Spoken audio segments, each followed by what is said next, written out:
Okay, so today's session is, as I said, going to be about the basics of Indian economy. National income accounting is the name of the chapter. The timetable is already provided to you. You must have it with you. That timetable says the first topic is macroeconomics. In that, the first chapter is national income accounting. Okay, so this is the name of the first chapter. In this chapter, we have a lot of other sub chapters as well. So we have topics, then we have chapters within topics, and then within chapters we have sub chapters. Okay, so what is that complete list of sub chapters? That is our first objective to understand. The list of sub chapters include these 17 sub chapters. Totally 17 sub chapters आते हैं, which will help you have a comprehensive holistic understanding about what can be asked from you in the examination. क्या क्या आपसे exam में पूछा जा सकता है? What all can be asked from you in the examination? These are the 17 subtopics that I have identified. Today, I thought that I'll cover 5-6 sub-chapters because that is the speed that I want to follow. However, I could make the PPTs and a comprehensive material only for 2 sub-chapters. These are meaning and concept of economics and economy and history of national income in India. कुछ topics हैं यहाँ पर जिनमें time लग सकता है. I would not want to compromise on the quality. That is why I'm going to cover only these 2 topics today. परसों से लेंगे, हो सकता है हमारी स्पीड भी बढ़ जाए, कवरेज भी बढ़ जाए. Some topics might be smaller as well. So let us start with the first one, which is meaning and concept of economics. If you're going for the interview, or if you're standing before someone and you want to explain what exactly is economics, it is often considered to be a very difficult task.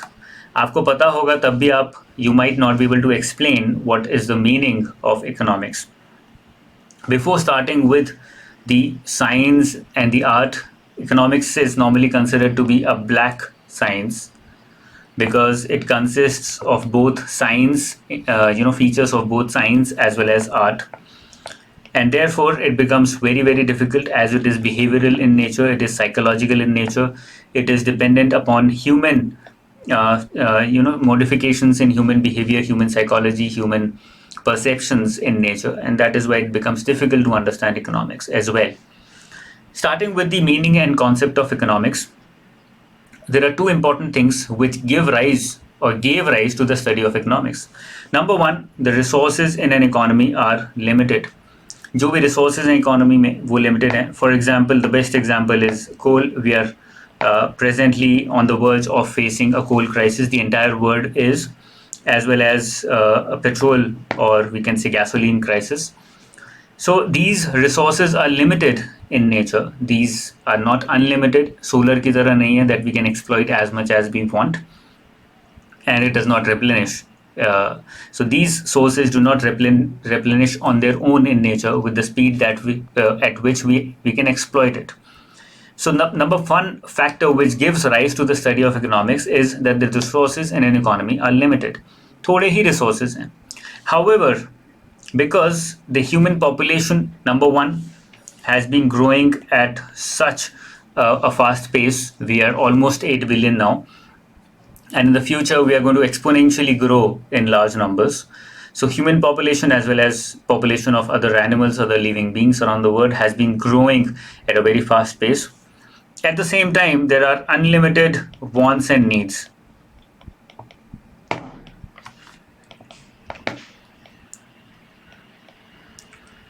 So when you are studying, you might feel, for example, unlimited wants and needs का एक example क्या हो सकता है? For example, when you're studying, I had always had this wish that I would, when I get selected, when I start working, when I settle down, I will have this kind of phone, that kind of car, this kind of gadget, this kind of a house. You always have those needs or those desires in mind.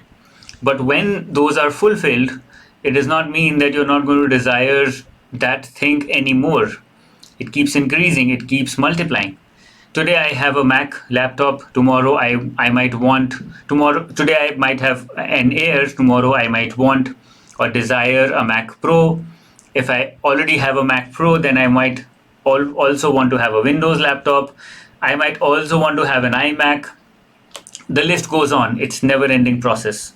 So the wants and needs of people, which might be a need, might be an element of greed in there. Whatever it is unlimited in nature. Okay, because of the problem of or the clash of these two aspects of these two facts, that the resources are limited, whereas on the other hand the wants and needs are unlimited. There is a need to create the right balance so that everyone is provided whatever he needs and everyone is satisfied to his maximum capacity. Everyone is happy. Nobody thinks that I am not provided coal because that guy took all my coal. Nobody thinks that I am not provided a Mac because there was only one Mac available and there were 100 people standing in the line, and now for my entire life I'm not going to have a Mac laptop. So that these kind of uh, you know these kind of conclusions are not made by people at large. Therefore, we need to create the right balance in order to tackle this dilemma of limited resources and unlimited needs and wants of people. Because only with the right balance, we can not only provide enough resources to everyone, that is one task. Providing enough resources to all the people out there, that is one task. Another objective is to satisfy all these people, because these are two different things. Providing enough resources plus maximizing your satisfaction level, these are two different aspects. And the only way of doing this, completing these two objectives of providing enough resources as well as satisfying the people to their maximum potential, is by way of economics. Once we study, once we understand the art of economics, then the society at large can create the right balance so that these limited resources can be distributed among the people, satisfying their unlimited wants and needs. Taking forward the example of coal and petrol, there are limited resources, limited coal, limited petrol available in the economy. You cannot just exploit the entire reserve of coal and petrol in one go, in one day.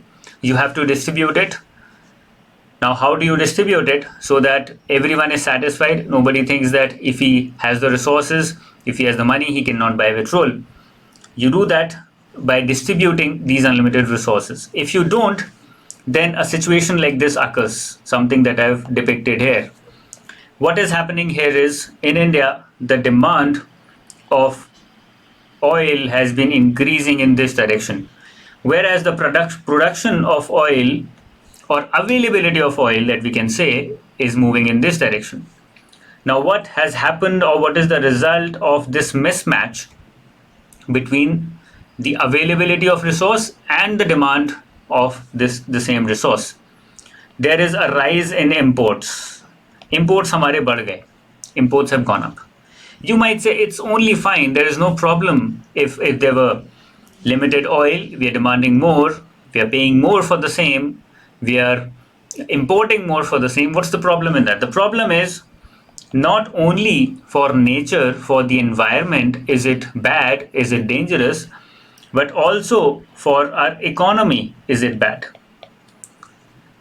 You must already have understood what I'm trying to get to. हमारे oil imports बहुत ज़्यादा बढ़ गए हैं. Our oil imports have gone through the roof. The problem is that we are so dependent on these sticky imports, on these basic imports, that if tomorrow there is any kind of crisis of, let's say, foreign exchange, there is any kind of crisis of exports, then these imports might destroy our entire economy. There are various ways in which it might do it. One way is, for example, oil is already at more than rupees 100. It has already started showing its impacts. Let's say tomorrow it is at 200. There are various problems that will arise. There will be high inflation in the economy. Whatever people are earning, they will not be able to live properly with those earnings. The earnings might not double in the next 6 months, but if the price of oil doubles in the next 6 months, majority of my income will go in buying things for oil, right? Whatever good is transported in the entire economy is transported using oil. All that price or cost is going to go up. So again, inflation will rise. All the companies which are working, they will be like, okay, I'm producing biscuits. Biscuits need oil to bake them.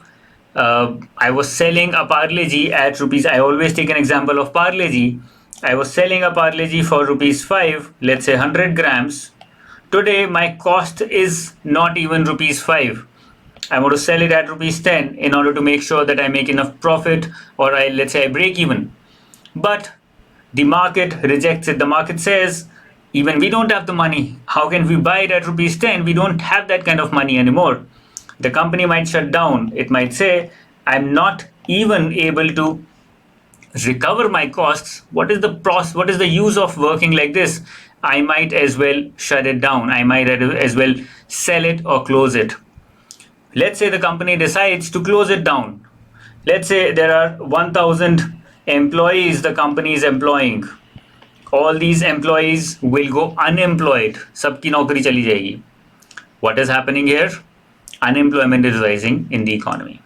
So there are various ways in which this imbalance between unlimited needs, unlimited wants, and limited resources might play around. This is just one example. And this is just one example which shows the extremity, the intensity with which this entire scenario might play out and destroy the entire global economy, not only Indian economy, the entire global economy. So there are various ways in which creating the right balance between unlimited wants and needs and limited resources becomes very imperative and important. If we don't keep it in mind, we will end up destroying our own economy. So this is the importance of economics for us as a society. We are so integrated our economy in our daily functioning that it is very pertinent, relevant that we make sure that we maintain the right balance between the limited resources, availability of limited resources, and unlimited wants and needs of people. बहुत सारी तरीके हैं. There are various ways in which we can do it, and I will teach you all of those methods. One thing is certain, after you're done with these sessions, nobody can tell you, nobody can prove that you don't understand economy as a whole. Your understanding of economy will be very complete at a very basic level, and that's what it means to have a good understanding of any subject, to have a command on any subject. Okay, let's move forward. I hope it is clear. The first topic was what is economics. We've understood that. So we've answered what is economics. But there are two more questions that arise. Why do we need to maintain distribution of limited resources? हमें क्यों ये ensure करना है कि भाई जो भी हमारे पास रिसोर्सेज हैं उसका राइट डिस्ट्रीब्यूशन होना चाहिए? To maximize satisfaction and needs of people. Of course, there is the argument of maintaining the fabric of society, maintaining the balance that exists. Because if you don't distribute them well, then the balance is disturbed. However, there's a deeper why involved here, and that is to maximize satisfaction and needs. The problem is not only with distribution of limited resources. Tomorrow the government might say everyone can use only 500 milliliters of oil or half a liter of oil every day. आपको बस आधा litre ही मिलेगा. आधे litre बाद आपकी गाड़ी बंद हो जाती है. You have to walk. You have to take a public transport. They don't care. That is one way of distributing the limited resources. But what is the result of this kind of distribution? The satisfaction and needs of people are not maximized. Maximization of the satisfaction and needs of people is defeated. The whole purpose of studying economics is defeated here if you are taking decisions, you are taking steps that is not resulting in the desired outcome. What is the desired outcome? To maximize satisfaction and needs of the people. So if you're unable to maintain that maximization of satisfaction and needs, you might as well not do it. I hope you have understood it. So the entire idea of economics comes from the argument that distribution of limited resources has to be done in such a way that there is maximization of satisfaction and needs of people. If that is not happening, then you have failed. And you have failed because you've not used economics to the best possible manner.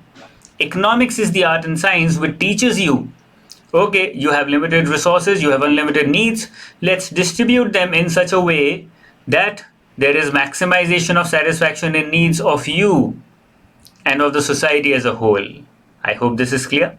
This is the deeper meaning of why we need distribution of limited resources. This is the argument. If tomorrow somebody asks you, the government can distribute everything. We can have a communist society just like Russia, just like China. We can distribute whatever we want. The state can take over everything. We can create a socialist structure where everything is under the control of the government and the government decides who gets what, who gets how much. That will create a perfect society. That was the idea, one of the ideas or one of the points given by Karl Marx. But that is not the solution, because we have seen how it fails. Because there is satisfaction, the satisfaction and the needs of the people are satisfied, are provided, but there is no maximization of satisfaction and needs of the people. That purpose is not completely fulfilled. Okay, maximizing satisfaction means that once you get that distributed amount, you are happy with it. You don't feel that there is injustice in the world. You don't feel that if I have more money in my hands, if I'm working harder than the other people, then I am not getting more. That is what we mean by maximizing. Let's take the example of a government examination, UPSC or any other government examination. Let's say the government tomorrow comes and says, from every district we are randomly going to pick up one student. Doesn't matter who he or she is. We will just randomly decide based on lottery system who this person is, and he will be allotted the job. You are a hard worker. Your neighbor, on the other hand, believes in gaming. He does not believe in studying at all. He feels that he can have a nice or a nicer life by just gaming around. He gets the job through that lottery. You don't. He doesn't value it. You do. You feel that there is injustice in this world because you worked harder for the same. You have been a studious child. You understand administration better than him. You understand society. You understand the complexities of how to manage, how to administer better than him. You are more aware. But you lose out for no fault of yours. Completely opposite to meritocracy. On the other hand, he has also received the appointment letter of that job, but he does not value it. Even his needs are not maximized. His satisfaction is also not maximized because he wanted, to work in the gaming sector. He wanted to freelance as a gamer. His interest lied there. That's what he was doing. But now he's been forced to work in the APFC, in the government sector, as a Provident Fund commissioner. So the needs and the desires and the satisfaction of both of you are not maximized. Yours in a different sense, his in a different sense. Maximization of satisfaction and needs happens only when you get to choose, and if given a free hand, if given the opportunity, you can prove that you deserve it and you can have it. So it's very similar to meritocracy. Today, if I go to the market, if I want 2 liters of petrol, and if there is 2 liters of petrol available in a petrol station, then they cannot deny it unless there is an emergency measure, that is a temporary ad hoc measure. But they cannot deny it, they have to give it to me, right? So that maximizes my satisfaction and needs. On the other hand, if I go and they say only 500 liters for everyone, I have more money, but it's a permanent measure. Let's say for infinity, this is what you get every day. How dissatisfied will you be? There is no meaning of earning if you cannot make your lives easier than the other person who's riding a cycle. I'm not saying that he's doing something wrong. I ride a bicycle. I don't drive anymore. I ride to work. I go back riding or cycling from work to my home. But that is a choice that I've made. I maximize my needs and my satisfaction through that. And nobody can stop me. Nobody can say that you cannot cycle here because it is a road meant for only cars. As a cyclist, you are not valued anymore. Okay, I hope it's clear. The difference between needs and desires, not relevant for economy purposes, more relevant maybe from ethical point of view. So we will not be discussing that here. Let's stick to whatever we are doing. This is even more important. यहाँ पे आपको काफी मजा आने वाला है. Now the third question that comes in front of you, in front of us in fact, is how do we make sure that there is maximum satisfaction and maximization of needs of people through this art and science of economics. At the very fundamental level, what do we do to make sure that there is maximization of satisfaction and maximization of needs? These are the three, or in fact, 1, 2, 3, 4, 5 relationships that can help you understand how is it being done through the art and science of economics. Number 1, demand supply relationship. बहुत basic level पे होता है demand supply relationship. तो demand और supply की कुछ relationship create होगी. Let's say I am presently demanding, or I'm the only individual in the entire country. मैं अकेला रहता हूँ, and I am demanding, let's say, 2 packets of Parle G biscuits. मैं 2 पैकेट्स खाता हूँ रोज, and I'm the only individual in the entire economy. Let's say import होता है, मेरे पास आता है. My demand is 2 packets of Parle G biscuits every day. Tomorrow, let's say my demand increases and now it is 4 packets of Parle G biscuits. Every day when I get these biscuits, I'm like, can I have more? Can I have 3? Can I have 4? Can I have more of these? The market or the exporter, the person who is delivering it to me, या फिर मैं किसी भी नुक्कड़ पे जाके मांग रहा हूँ जहाँ पे खरीद रहा हूँ, I will ask him, can I have 4 of these rather than 2? After some days, he'll be like, okay, let me give you 4. He will start getting 4 instead of 2. The company will realize, okay, instead of 2, there is one person who is demanding 4 biscuits per day.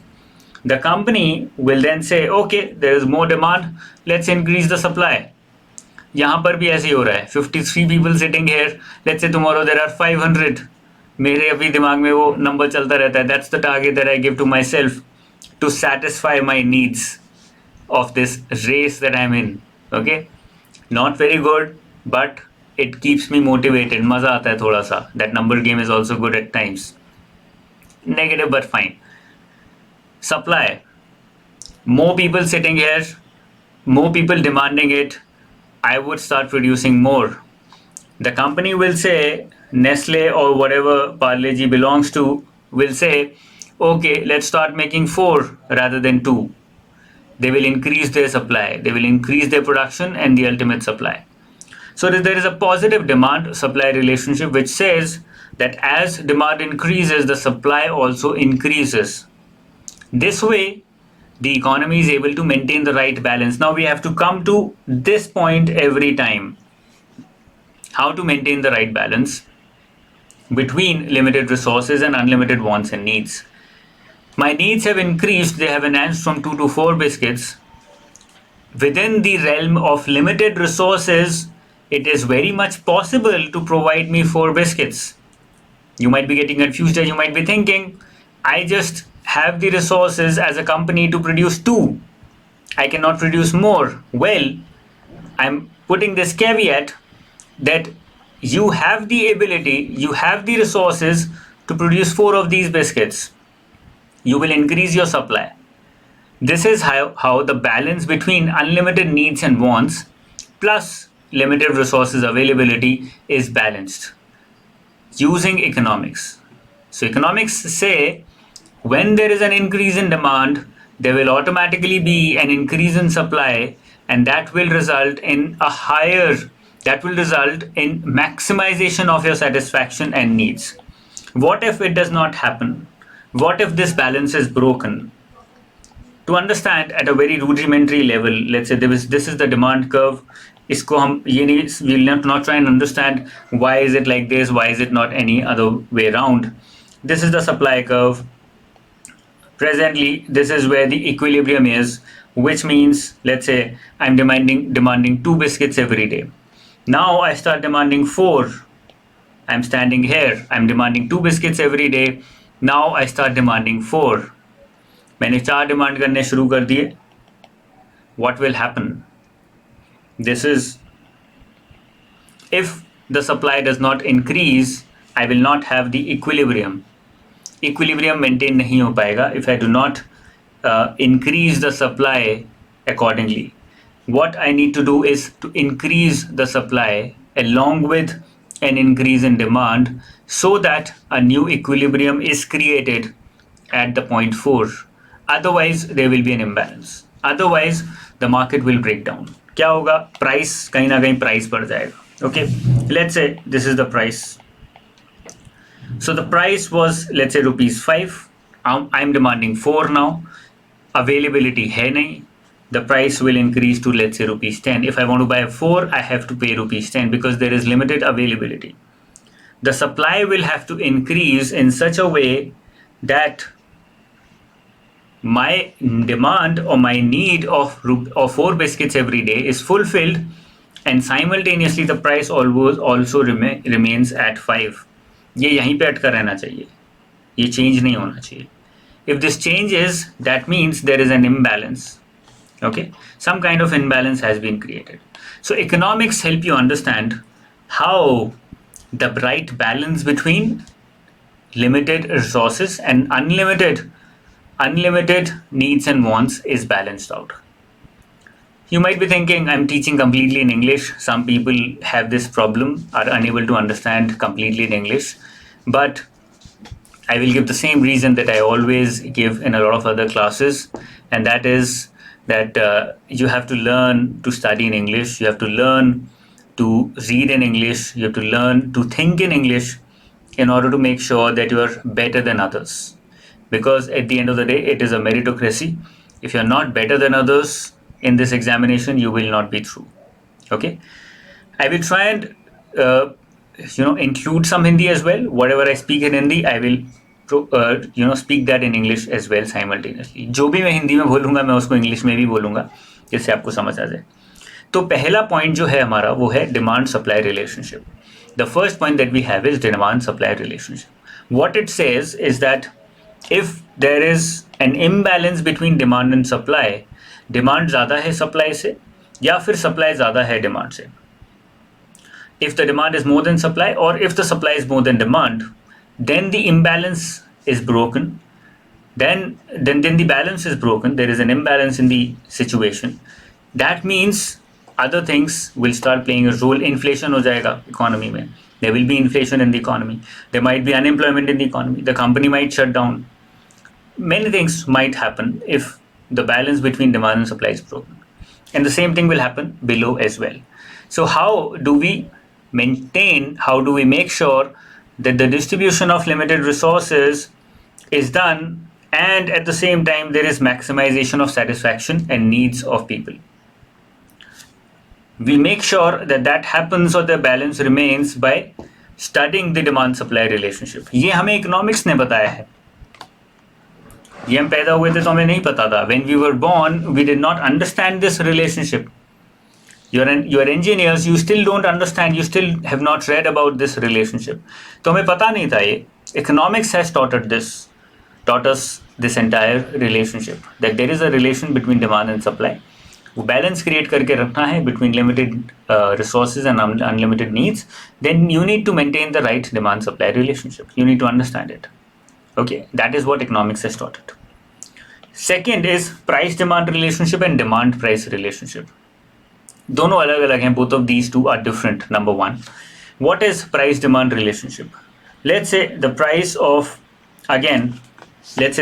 of one packet of Parle-G biscuit is ₹5. 5 रुपए का एक packet है Parle-G का. One packet costs ₹5. At this price, I am demanding every day. I have ₹10 in my pocket. I am demanding 2 packets every day. मेरे पास 10 रुपए हैं. I am demanding 2 packets every day.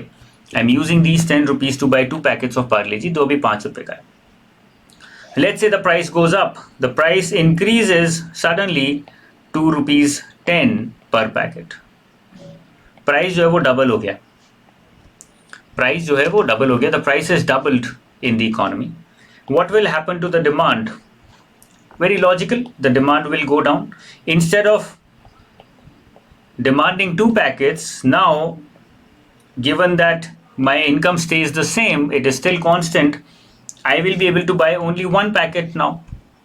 So what has happened in this price demand relationship is, as the price of a good increases, given everything else remains the same, my income does not change, the demand of that same good will go down in the economy. What did the companies do in order to target this?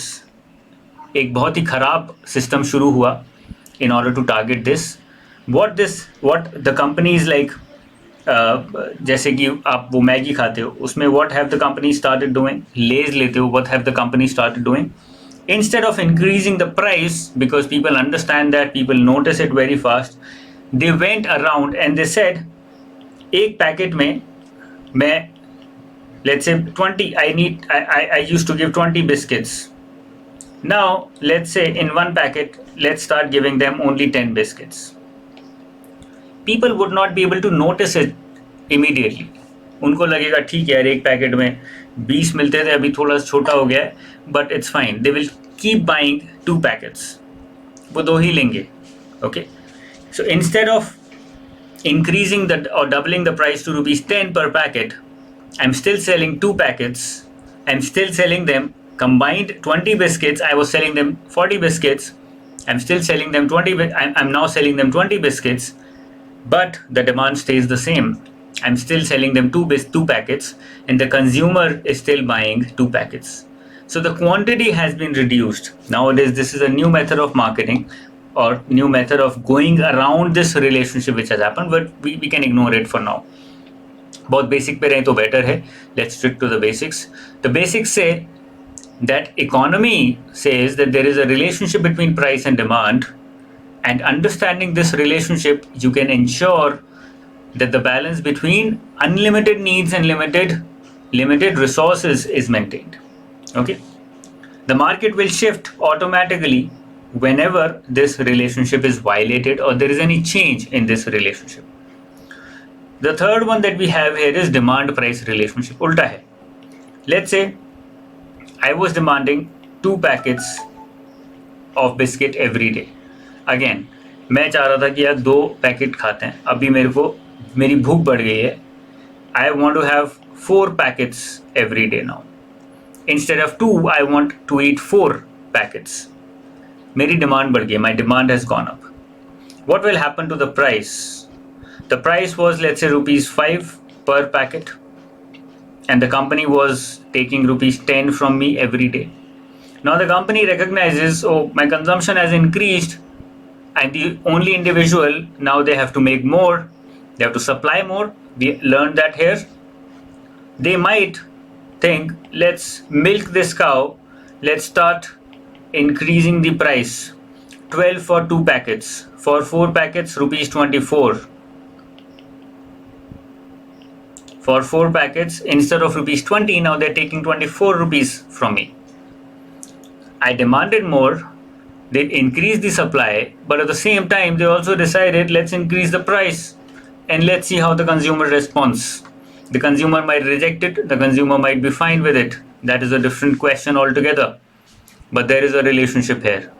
A direct relationship, this is what we call a direct relationship. With an increase in demand, the price has also gone up.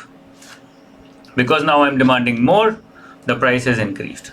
There are multiple ways in which it might happen. For example, there are only 5 packets available in a shop.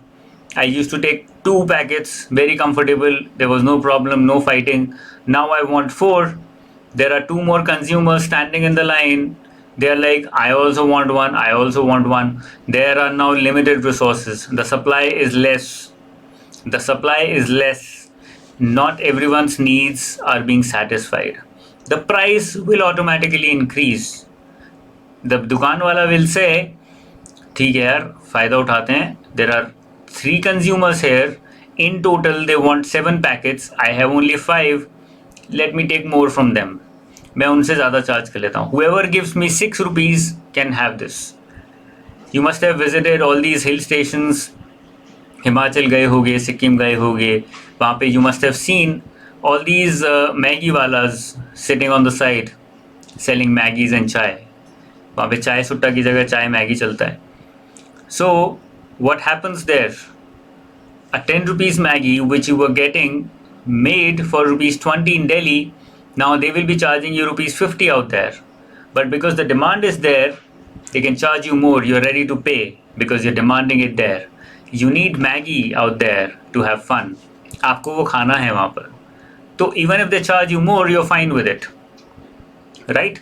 So that's what happens when there is a higher demand. The price in the short run might go up, and this is the positive relationship between price, demand and price, and not price and demand. Okay, this is what economics has taught us. ये हमें economics की theories ने बताया है. This is how the relationship between limited resources and unlimited needs is created. In fact, fourth, let's call it fourth. So the third was demand price. The fourth is supply price relationship. Let's say the manufacturer was supplying 100 packets per day. Now he has increased his production to 200 packets per day. The demand is still the same. Demand उतनी ही है. पहले 100 supply करता था, उसको लगा that people might demand more, people might eat more if it's available out there.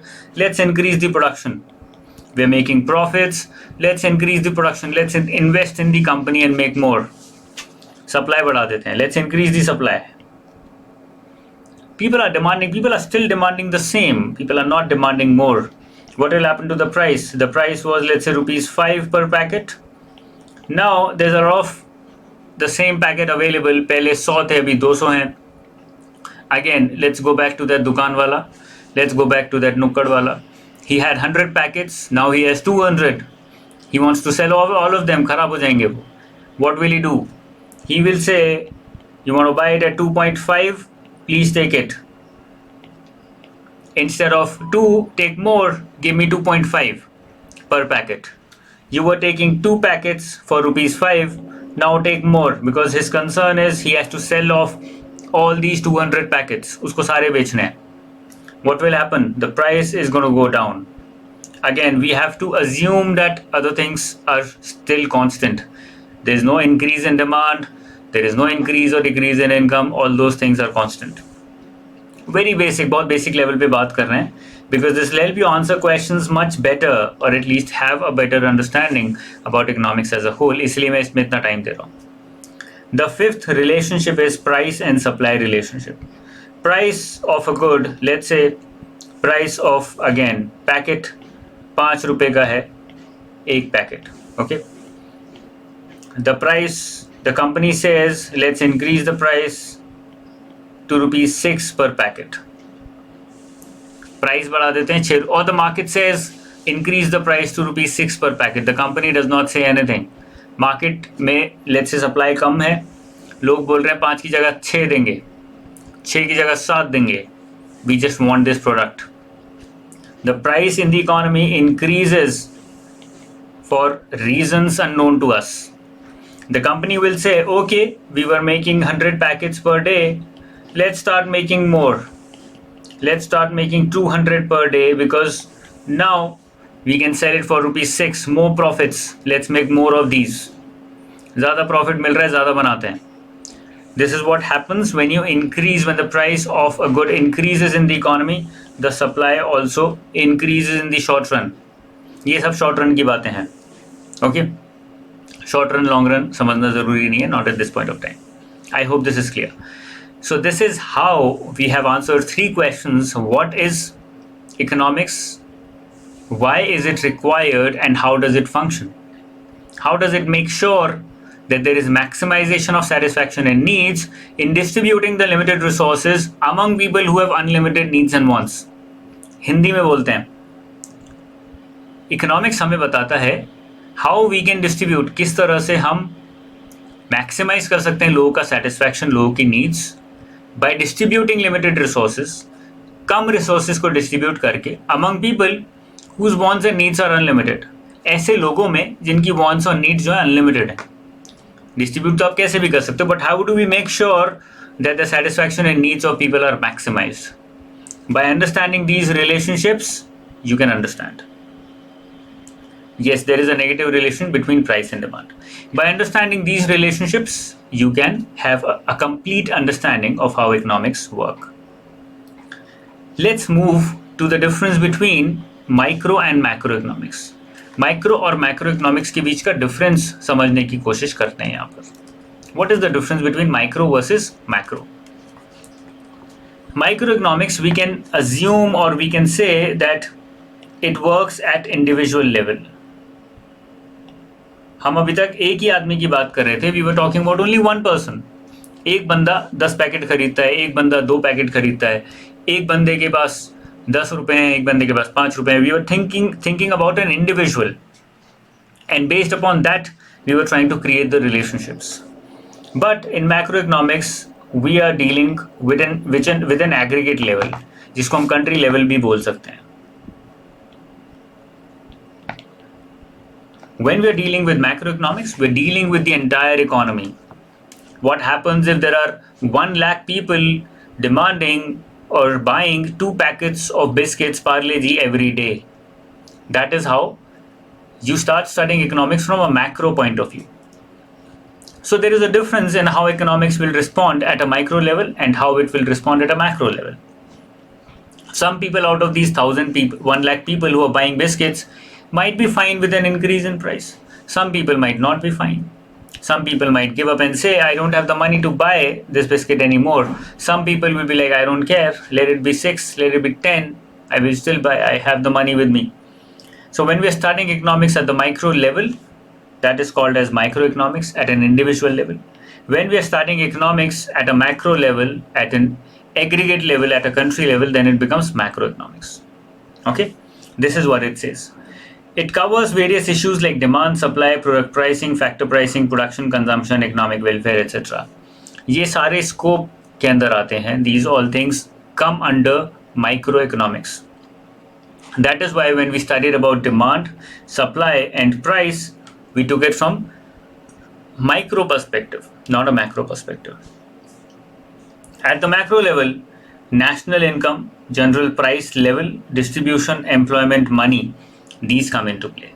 At the macro level, you will say what is the GDP of the entire country. You will not say how many packets of biscuits did the company create yesterday, how many did it create today, how many did Jindal sir ate today, how many is he eating today.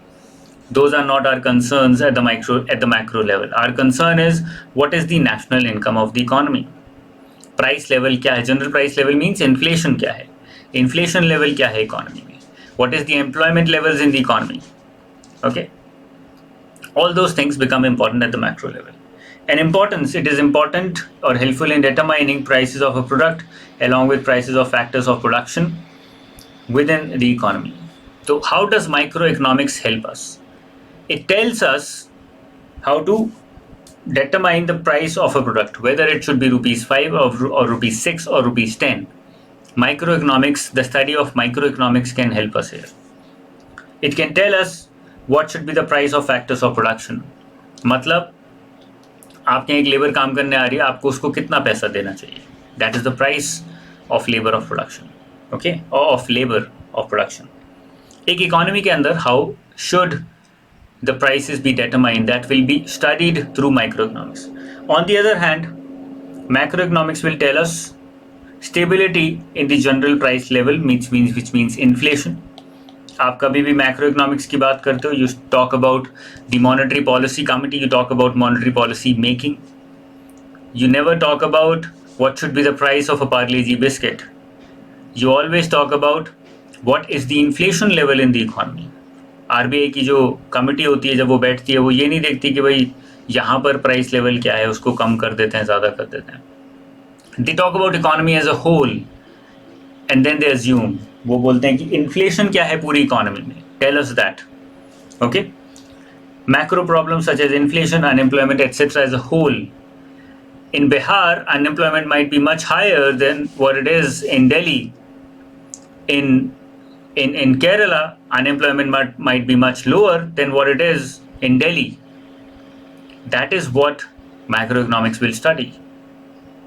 Okay, and macroeconomics will make sure that you understand कि भाई कहाँ पर ज़्यादा है, कहाँ पर कम है और क्यों है ऐसा. I hope this is clear. So this is how you study micro and macroeconomics, and the difference, I believe it's clear now. Let's move to the next topic, market economy, non-market economy and mixed economy. Very basic understanding. बहुत basic से level पे हम लोग आज पढ़ रहे हैं, advanced level पे कल जाएंगे. I want to make sure that the next time we meet and we have another session, you are not asking me or you're not confused about these basic terms again, because when we start diving deeper into economy, it might get very technical at times. When it gets technical, then you have to come back to these basics on your own as well. I have to assume that you already remember these things. Okay? Market, mixed, non-market. Prices determined by market forces, production determined by market forces, unrestricted competition. Very simple. The market forces of demand and supply will determine the price. If the demand is more than supply, the prices will increase. I want 2 biscuits, there is only 1 available on the shelf. I will say, I will pay you twice the money. I want this biscuit packet. The prices now are determined by the market forces. The production is also determined by the market forces. What is happening in the oil industry right now? This is not happening in the oil industry. Production is not determined by the market forces. This is determined by the market forces depending upon the supply and the demand of oil in the economy. On the other hand, production is not determined by market forces. OPEC comes together and decides how much to produce, when to produce how much. So the production is not determined by market forces in this area. But in a market economy, in a pure market economy, production is also determined by market forces. And the competition is unrestricted. If tomorrow a new company wants to dig oil, wants to take out oil, wants to sell oil, it can. If a new company wants to come up in Saudi Arabia and wants to dig oil and sell it, they can. That is what we mean by unrestricted competition. In the education sector today, there is unrestricted competition. You feel that you want to teach, nobody is stopping you, nobody can stop you, right? Unrestricted competition. There are 1,000 more people or 1 lakh more people or 10 lakh more people who feel that they can also crack APFC examination, who feel that they can also crack CSE examination, who feel that they can also crack RB examination, NPAT examination. Nobody can stop them. कोई भी उनको रोक नहीं सकता है. Unrestricted competition. That is what we mean by a market economy. A non-market economy, on the other hand, is completely opposite of a market economy. The prices are determined by the government, the production is determined by the government, and the government only decides allocation of resources and the prices also. Kisko kitna milega? Let's say the government tomorrow comes in and says everyone will get half a liter of petrol at a price of rupees 200. Not more than that. You're not allowed to have more than that in one day. It becomes a non-market economy. Production determined by the government. OPEC says we're going to produce only this much today. Production determined by the government, non-market economy. Prices determined by the government. Used to happen in the oil industry. The government used to set prices irrespective of how much they had to pay to buy it. India mein, the government decided prices regularly. They said, okay, oil is going to be at rupees 65 per liter for the next 2 years. Even if it is for rupees 100 in the market, they are buying it at rupees 100, they're selling it at rupees 65 to the people. Product price is determined by the government. I hope this is clear. Then we have the mixed economy, a mixture of market and non-market economy. So India is a mixed economy. Presently also it's a mixed economy. But it is fastly moving towards a market economy. Why is it still a mixed economy? उसको भी समझने की कोशिश करेंगे. Through these, you can answer very basic questions in the interview as well. Our objective is not to just crack prelims, just crack phase 2 or mains. Our objective is to crack the interview also inside out. And that can happen only when we are clear about these basics. What is a mixed economy? Price is largely determined by the market. Government can intervene for social welfare. Let's say the prices of oil increase to rupees 150 tomorrow. The government says we are going to sell it for rupees 95 to the people. We are going to pay the deficit of rupees 55 from our pocket. The government will pay this to the exporters, but the people are going to pay rupees 95. Largely prices have been determined by the market, but in case of any extreme situation, in case of any imbalance in the economy, for social welfare the government can intervene. MSP, one of the best examples. MSP and PDS working together. What is this? An example of a mixed economy. Production largely determined by the government, by the market. Government can intervene for social welfare. Used to happen in India. Quotas used to be placed. You can produce only this much. You cannot produce more than this. You cannot produce less than this amount. The government was intervening very heavily for social welfare. For example, the government, let's say, this is a hypothetical example. I don't know if it is correct or not. I'm just making it up. Let's say in 1964, the government said you can only produce 1 lakh tons of 1 lakh tons of steel every year. The government said all the people combined, all the industries combined, you can produce only 1 lakh tons of steel every year. The government has intervened for social welfare. Production has been, normally it was determined by the market, but the government has intervened and it says that you cannot produce more than this. So this intervention is possible only in a mixed economy. Okay. The third one that we have is government functions along with the private sector for enhancing competition in the market and regulate price and production. So the government and the private sector work together to ensure that there is maximum social welfare in the economy, so that there is maximum competition in the economy. Okay. For example, Air India.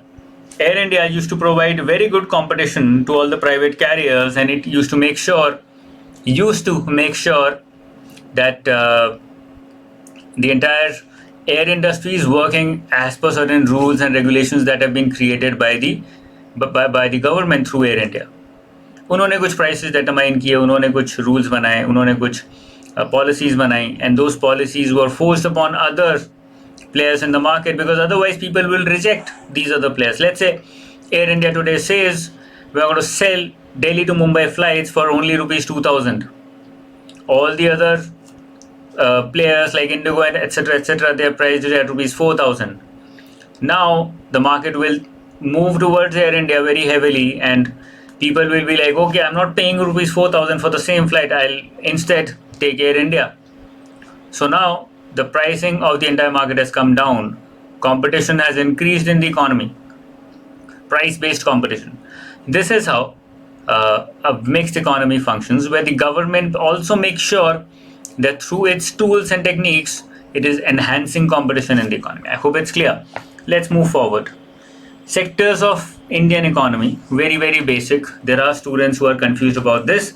Therefore, I wanted to discuss it very, very briefly. थोड़ा जल्दी discuss करते हैं. We've already crossed a long time. Primary or agriculture sector, which includes agriculture, forestry, fishing, and animal husbandry. This is not an exhaustive list. This is just an indicative list. ये एक exhaustive list नहीं है, indicative list है कि ये areas आते हैं agriculture के अंदर largely. Okay. When we are talking about secondary or industry sector, उसमें जाएगा mining and quarrying, manufacturing, electricity, gas, water supply, utility services, construction. These come under secondary or industry. Now, construction and real estate, these are two different things. ये दोनों अलग-अलग हैं. Real estate comes under services, but एक घर बनाना या फिर एक building banana, that comes under construction. Real estate is the service being provided in the real estate sector in buying and selling of houses or buying and selling of properties. तो वो हमारा service sector में आ जाएगा, construction हमारा secondary में आ जाएगा या फिर इंडस्ट्री में आ जाएगा. So let's say there is a brick industry, let's say there is a steel industry, let's say there is an iron industry, iron companies. All those will be a part of construction. All those will come under industry, will come under secondary sector. Service में क्या क्या आएगा? We have trade, hotel, transport, storage, communication, services related to broadcasting, financial services, real estate services, professional services, public administration, defense service, and various other services. Now, when you are producing an aircraft, that is not a defense service. Therefore, that will come under secondary sector. But when you're providing defense services, that comes under service sector. I hope this is clear. तो ये एक बहुत rudimentary सा difference है, very basic difference between primary, secondary and tertiary sectors. Okay, okay, this has been repeated, that's okay. Now let's come to the history of national income in India. I think there are just 3 slides here. थोड़ा सा अच्छे से cover करेंगे. There is one important question here that lies within this topic, and it's important that we cover that. Okay.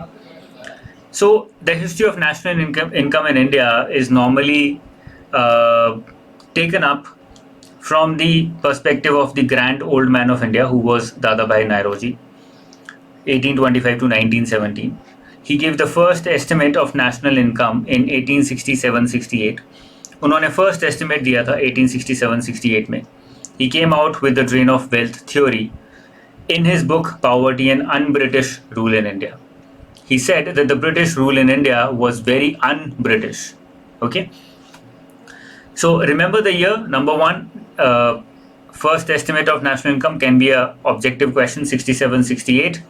Drain of wealth theory, also called as Grand Old Man of India. The name of the book in which he came out with this theory was the Poverty and Un-British Rule in India. What did he say? उन्होंने बोला क्या था वो एक बार देख लेते हैं. ये वाला पार्ट हम बाद में डिस्कस करेंगे about 5 minutes later.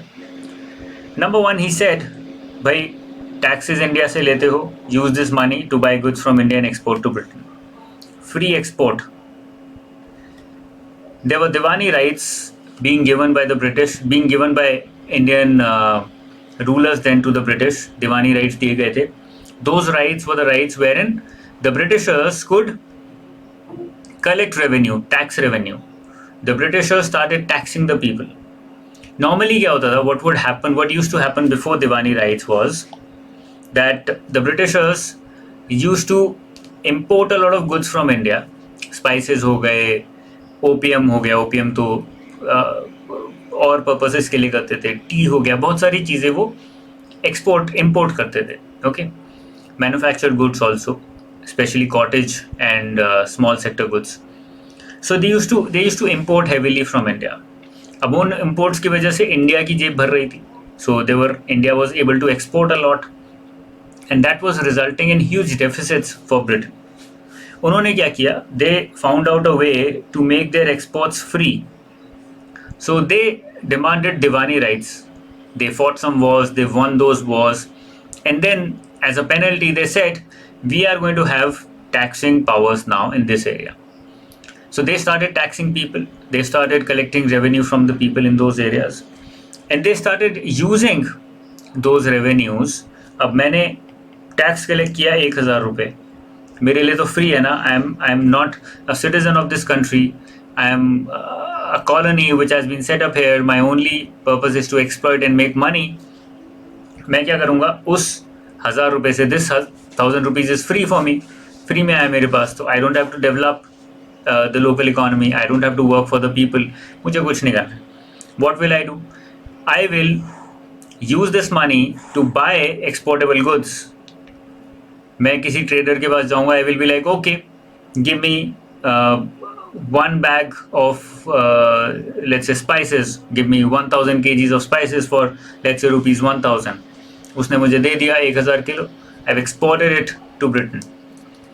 तो मेरे को 1000 रुपये में फ्री में बेसिकली वो एक्सपोर्ट का सामान मिल गया. And now I've sold it in Britain, and वहाँ पे जो भी प्रॉफिट हुआ that is also mine. So that is how the British colony here, the East India Company here, started making money after they attained Diwani rights. So this was how the money, the wealth of India was being drained out of the economy, because tax belongs to an economy, belongs to a nation, and they were draining this tax out of the economy in this direction. Second was home charges. उन्होंने क्या बोला drain of wealth theory के अंदर? Home charges. Expenses of British officers were charged from Indians. These salaries etc. were then sent to Britain. Home charges का मतलब क्या है? Home charges के अंदर वो क्या बोलते थे? British officers are working here, ये आपके लिए काम कर रहे हैं. These people are working for you. Whatever salaries they are being paid, we are going to pay them from the tax revenue that is being generated. 1000 rupees tax revenue generate हुआ था, उसमें से 200 रुपये आपने सैलरी दे दी, 200 रुपये आपने pension they the. And then you say we have less money, only rupees 600, very less for us. Let's increase the tax rate so that we can now collect rupees 2000. Tax rate बढ़ा देते हैं. They did not. It did not matter to them. For them, it only mattered how much they could suck out from the country, and there is no limit to your greed. So they said, okay, let's have rupees 2000 now as taxes. Let's pay rupees 200 as salaries, 200 as pension, etc., etc. We still have a lot of money. We can use this money for free exports. All these salaries and pensions, which actually belonged to the country because this was coming out of tax revenue, was also being sent abroad. अभी British officers deputation पे आया है. His wife or his family is still in Britain. He earns rupees 200. He uses 100. He sends back rupees 100 remittance. Now what is that doing? Because this money originally belonged to India, it was tax revenue. Now it is being sent abroad. So there is a complete or a clear drain of wealth happening. I hope this is clear. Then there was triangular foreign trade. Let's try and understand this first, then we'll come to triangular foreign trade. European investment in infrastructure projects in India, interest income from that. So what happened in India was, for example, we talk about railways. And there is an argument by the British saying that Indians were incapable of introducing these new initiatives, were incapable of modernizing the country, and we did it for them. That is the argument that they give. But why is this argument flawed according to Dadabhai Naoroji? He says it is flawed because railways को create करने के लिए, in order to create railways, let's say I needed an investment of rupees 1 lakh. A private merchant from Britain came forward, or a bank from Britain came forward, and it said, we will give you this 1 lakh on loan, but we will charge an interest of 10%. Very high, very very high, बहुत high है ये तो, but हम लोग तो इतना ही charge करेंगे. India says, or the Britishers in India say, okay fine, 1 lakh रुपए हमको दो, 10% interest is fine. Railways is created. Whatever revenues are collected from railways after that, interest is being paid, which is going to this merchant in Britain, which is going to this bank in Britain. Railways, whatever revenue is being collected, it is also being paid, also being used to pay this 1 lakh back to this merchant. Whatever taxes are being collected, they are being used to pay back not only this 1 lakh but also this 10% interest rate, which is very high already because there is corruption involved. It was supposed to be 3%, but it is 10% because there is corruption there. Because for them it doesn't matter, the higher the interest the better it is for them, right? So this is how investment of the British in India was also a tool to drain out wealth from India. That is what Dadabhai Naoroji said. There have been questions on Dadabhai Naoroji's drain of wealth in phase 1 as well as phase 2, in prelims as well as mains or various exams. So I hope it's very very important that you understand this. Imports of agriculture from India and exports of manufactured products to India. Another point of drain of wealth. What they used to do was, let's export spices from India. Okay, spices, rupees 100 per kg pe, let's say they imported from India. They processed it, manufactured it, let's say converted into some kind of commodity, and now are selling it for rupees 1000 per kg back to Indians. Import of agriculture or primary products, that is a better word, primary products from India, and export of manufactured products back to India. So they did this in order to, number one, enhance and improve their manufacturing sector, number two, to make money. And this was resulting in drain of wealth from India because import तो कर रहे थे, but import was at a very low price by arm twisting, and then they were export at a very high price, draining the wealth out of Indians. आपसे सारी शक्ति, सारी energy उन्होंने ले ली इस तरह से. Now the last point of drain of wealth, or an important perspective in history of national income in India, is triangular foreign trade. What this means is that there was a triangle of foreign trade created with many countries, including India. And how did it function with India is, for example लिया है ये hypothetical. India exports primary products to China. मैंने बहुत सारा wheat China को export किया, let's say at ₹100 per kg again. Now China is again a colony, another colony of Britain. Britain ने import किया यही एग्रीकल्चर, यही वीट चाइना से एट लेट्स से ₹80 पर केजी. तो यहाँ पे चाइना इज पेइंग इंडिया ₹100 पर KG. Number one, India has ₹100 now, but China is selling it at ₹80 per kg to Britain. So China is short of ₹20, deficit of ₹20. It doesn't matter to the British. British are able to buy the wheat at ₹80, which they had to buy from India, or they could have bought from India at ₹100. The loop does not end here. India has ₹100. The Britishers are going to take away this money as well. So they've already bought wheat at a lesser price. They're going to export it by manufacturing it back to India. उन्होंने manufacture किया, उसको wheat को convert किया, let's say rotis बना दी, or whatever bread. They made bread out of it, and they exported that processed bread back to India. Say ये वाला हम आपको बेचते हैं ₹1000 per kg. It could have been made in India, but the Britishers did not allow Indian industries to grow, and therefore what did they do? They exported all of this to India at a very high price of ₹1000 per kg. This ₹100 is, number one, going to be used to pay this ₹1000 per kg. Number two, this ₹100 is also going to be used to pay the British subjects in the form of home charges. तो ये सारा पैसा जो था ₹100, this also goes back to Britain. तो Britain ने कितना पैसा कमा लिया इस सब ट्रांजैक्शन में? इन सब ट्रांजैक्शन में कितना पैसा कमाया ब्रिटिश ने? ₹100 from India, number one. Okay. They got it for ₹80 from Britain. From China, they saved ₹20 there. तो ₹80 लेट्स यहाँ पे खर्च किए, तो ₹20 यहाँ पे इन शॉर्ट मैंने सीधे कमाए without any effort. ₹20. Then I am selling it at ₹1000. It should have been sold for, let's say, ₹200 per kg. But I did not allow Indian companies to grow, and therefore I made a profit of ₹800 here without any value addition. So I have made free money of ₹820 just by one transaction of ₹100. ₹100 की एक transaction पे मैंने ₹800 कमा लिए, ₹820 कमा लिए. So this is what it means by triangular foreign trade, where they included two colonies, traded with them, and arm twisted these two colonies to do what they wanted to be done, and through that made a lot of money. This was also an important aspect of drain of wealth. I hope it is clear. The last point that we have is about Dr. V.K.R.V. Rao in 1930-31. He was the first one who came with a scientific method to compute national income. He divided the Indian economy into two parts, primary and secondary sector.